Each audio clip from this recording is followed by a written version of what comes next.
Alors, peut-être juste déjà replacer la DGE dans son contexte. Donc, la DGE, c'est la Direction générale des entreprises, qui est une direction du ministère de l'économie, des finances et de la relance. Et cette direction s'occupe de tourisme, donc le tourisme sous tous ses aspects économiques, mais également sociaux. Donc, mon rôle à la DGE, donc je suis directrice de projet sur des thématiques relatives au tourisme pour tous. Et donc ça recouvre deux grands pans d'activité, à la fois la participation à l'élaboration et à la mise en œuvre de la politique d'aide au départ en vacances. Donc on est vraiment là sur le tourisme pour tous, l'ancien tourisme social. Et donc, dans ce cadre-là, nous assurons notamment la tutelle de l'Agence nationale pour les chèques vacances, qui est aussi un membre de l'OITS, bien connu, la NCV étant l'organisme qui émet les chèques vacances. Et par ailleurs, je travaille sur la qualité de l'accueil touristique en faveur de tous les publics. Et donc, cette thématique-là, ça recouvre la qualité de l'accueil au travers de marques d'État qui sont autour de la qualité de services et d'activités et surtout de l'accueil de tous les publics, notamment ceux qui ont des besoins spécifiques. Donc, nous gérons 3 marques, une marque qui s'appelle Qualité Tourisme et 2 marques autour du tourisme accessible qui rentrent vraiment dans la thématique du tourisme pour tous, qui sont Tourisme et Handicap et Destination pour tous. Et là aussi, un des membres de l'OITS bien connu est l'association Tourisme et Handicap, donc avec laquelle nous travaillons bien sûr très étroitement autour de la marque Tourisme et Handicap. Donc voilà mes fonctions. Et puis, à ce titre-là, donc, je participe à toutes les réflexions et donc dans différentes instances, donc bien sûr au niveau français, notamment au sein de l'Agence nationale pour les chèques vacances, puisque je représente le ministère du Tourisme et la DGE au sein de la commission d'attribution des aides de la NCV. Je participe également au conseil d'administration de l'UCPA en tant que représentante du ministère du Tourisme, et puis bien sûr à l'OITS, puisque c'est la DGE qui représente la France à l'OITS.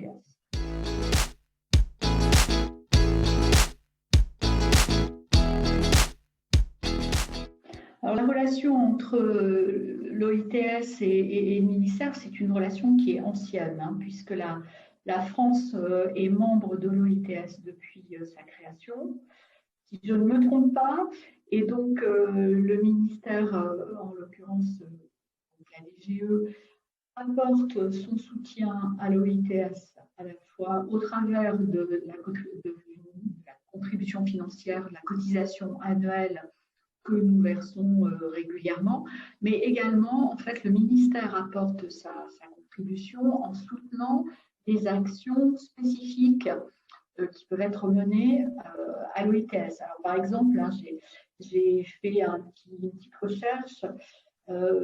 Nous avons participé notamment à la plateforme Calypso qui avait été lancée au début des années 2010 et qui malheureusement n'a pas pu se développer, je pense, comme on l'aurait souhaité. Nous avons accueilli le congrès mondial de l'OITS à Lyon en 2018 avec bien sûr la région Auvergne-Rhône-Alpes. Et puis, plus dernièrement, nous supportons, nous soutenons les actions qui sont menées par l'OITS dans le cadre de l'accessibilité. Par exemple, nous soutenons le groupe de travail qui a été mis en place l'année dernière et qui travaille sur la thématique de l'accessibilité. Donc, voilà, un soutien, je dirais, un peu constant, qui essaie d'être modulé aussi au fil des engagements et des développements d'activités de l'OITS. Et donc, voilà, nous espérons bien que ce soutien perdurera et nous essayons de travailler toujours en étroite collaboration avec l'OITS pour justement accompagner les actions qui semblent les plus pertinentes. En 2019, de mémoire, je crois qu'on avait visé un événement tourisme durable La situation s'est un peu tendue à la fin de l'année 2019, donc je pense que c'est quelque chose dont il faudra peut-être reparler à l'avenir, puisque c'est une des thématiques importantes, en tout cas pour la relance du tourisme après la crise du Covid. Mais voilà, toute action susceptible de favoriser le tourisme pour tous, bien sûr, nous regardons ça avec beaucoup d'attention et nous voyons dans quelle mesure elle rencontre aussi les problématiques que nous pouvons avoir à la DGE, comment nous pouvons à la fois accompagner l'OITS, mais en même temps, peut-être pouvoir donner l'opportunité aux membres français de l'OITS de participer plus fortement aux actions et aux activités de cette organisation. Donc, un beau partenariat, je crois. Nous avons plusieurs certificats de membres et donc, voilà, une belle organisation aussi qui parle du tourisme pour tous, et ça n'est pas forcément aussi un sujet qui est abordé partout.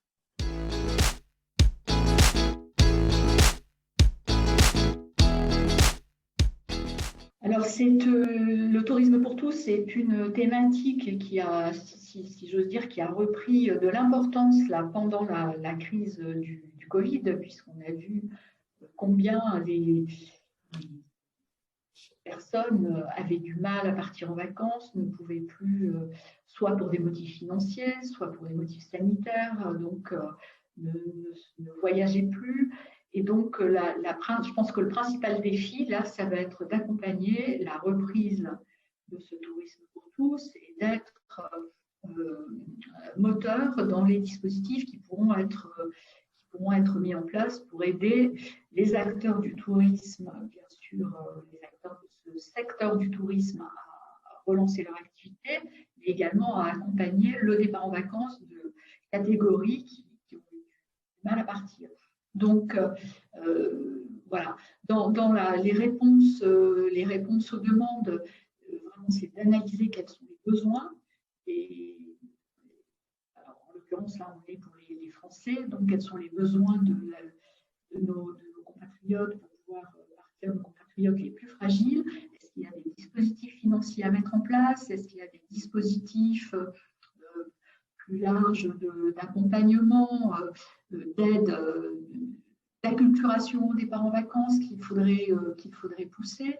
Donc, comment est-ce que nous pouvons nous appuyer sur des associations, des structures déjà en place? Alors, bien sûr, un acteur absolument incontournable, c'est l'ANCV, l'Agence nationale pour les chèques vacances. Donc là, nous sommes en train de réfléchir à la relance d'un dispositif qui avait été mis en place l'année dernière, donc au moment du premier déconfinement, donc pour l'été 2020, qui était un dispositif qui s'appelait le chèque vacances été 2020, qui a été mis en place en partenariat État-région. Donc en fait, les régions volontaires sur ce dispositif mettaient un certain montant financier et l'Agence nationale pour les chèques vacances mettait un montant équivalent pour aider au départ en vacances des populations de ces régions. Et donc, la NCV intervenait bien sûr au nom de l'État.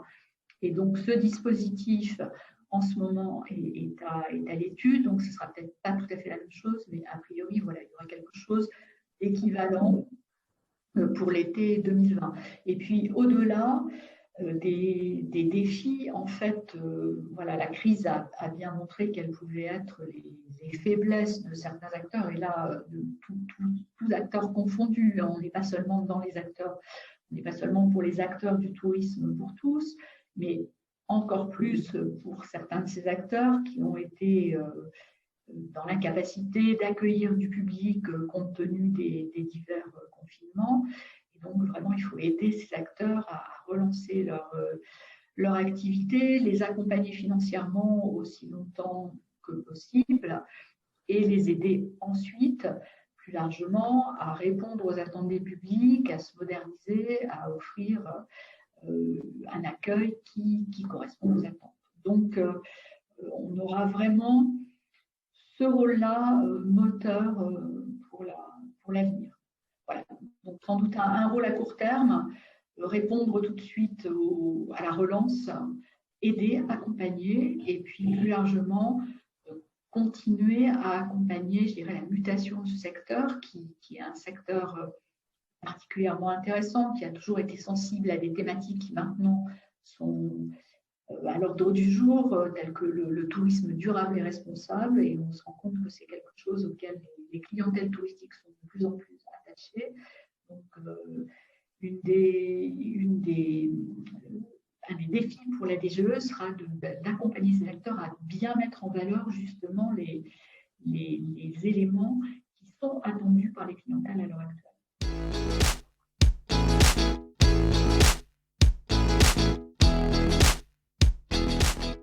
Alors, la poursuite, bien sûr, de la relation entre le ministère et l'OITS, moi, ça me paraît incontournable. Donc, j'espère qu'effectivement, ça se poursuivra. Alors, il y a plusieurs choses, en fait. L'OITS, c'est une organisation qui est importante. D'abord, comme organisation au sein de laquelle on échange, on partage des expériences, on partage des dispositifs. Donc, voilà, ce rôle, en tout cas, doit absolument rester. Parce que c'est toujours extrêmement intéressant de rencontrer nos homologues européens, plus largement américains, en Amérique latine, au Canada, de voir quels sont les dispositifs qui ont pu être mis en place et comment nous pouvons peut-être mieux partager les leçons qui marchent dans certains pays. Donc ça, il y aura toujours, je pense, ce rôle de lieu d'échange et de partage d'expériences. Ensuite, l'OITS est implanté quand même au sein de l'Union européenne à Bruxelles, et je pense qu'il y a vraiment un rôle important à développer, peut-être un peu plus que ces dernières années, mais pas forcément du fait de l'OITS d'ailleurs, mais de lobbying de relais auprès des instances de l'Union européenne. L'Union européenne est quand même, je dirais, un peu le berceau de la naissance de l'OITS, donc on se rend bien compte que les membres européens restent malgré tout importants, et là, l'OITS peut avoir ce rôle de faire connaître cette thématique, d'essayer de voir comment les financements européens peuvent être mobilisés, comment les pays européens et les membres européens de l'OITS peuvent répondre à des appels d'offres de l'Union européenne. Donc voilà, il y a tout ce rôle, je pense, de relais auprès des instances de l'Union européenne qui seraient à pousser. Et puis plus largement, l'OITS également peut avoir un rôle auprès de l'Organisation mondiale du tourisme, qui n'est pas toujours, voire même assez rarement, tournée sur les problématiques du tourisme pour tous. Donc on se rend bien compte que ces thématiques-là, elles sont traitées au sein de l'OITS. Donc l'OITS devrait s'en emparer et être un peu porteur, peut-être vecteur aussi d'action, d'échange, mais apparaître comme le partenaire un peu incontournable de certaines instances internationales, et donc apporter son expertise, et puis également montrer en quoi ces thématiques sont essentielles pour l'avenir du tourisme, et pour pouvoir permettre au plus grand nombre de bénéficier de l'accès aux vacances, de voyager comme tout un chacun, et de mettre en valeur des acteurs aussi économiques qui sont extrêmement importants dans les territoires. En tout cas, ça, on le vérifie au niveau français, où on voit que l'activité d'acteurs tels que VDF Village ou l'UCPA font vivre, Azureva font vivre des pans entiers, des territoires entiers. Donc, vraiment porter cette thématique et continuer à être ce lieu d'échange, je pense, qui est absolument indispensable. Et puis, de nous faire rencontrer sans doute de nouveaux membres potentiels, parce que finalement, on reste une organisation avec un nombre de membres qui est encore limité. Mais moi, j'avais particulièrement apprécié le congrès mondial qui s'était tenu, par exemple, à Sao Paulo, en Amérique latine, où on voyait combien les Amériques étaient vivantes et un lieu d'échange, et en tout cas pour nous, de leçons sur des thématiques comme l'accessibilité ou un meilleur partage d'une société un peu plus inclusive, quoi. Voilà. Donc, moi, j'espère bien que l'OITS va poursuivre et restera cette organisation pertinente parce que, bon, très clairement, on est quand même amené aussi à faire des choix dans les organisations auxquelles on participe et on soutient. Donc, il y a vraiment le besoin de démontrer cette pertinence et de la faire vivre tous les jours. Et puis, un petit dernier point, la France aura la présidence de l'Union européenne, en tout cas au premier semestre 2022. Là aussi, certainement, c'est un moment d'opportunité à creuser, alors peut-être avec notre présidente de l'OITS Europe, Muriel Antoniotti, pour voir aussi comment certaines thématiques pourraient peut-être être portées à l'agenda de la France pendant sa présidence de l'UE. Voilà.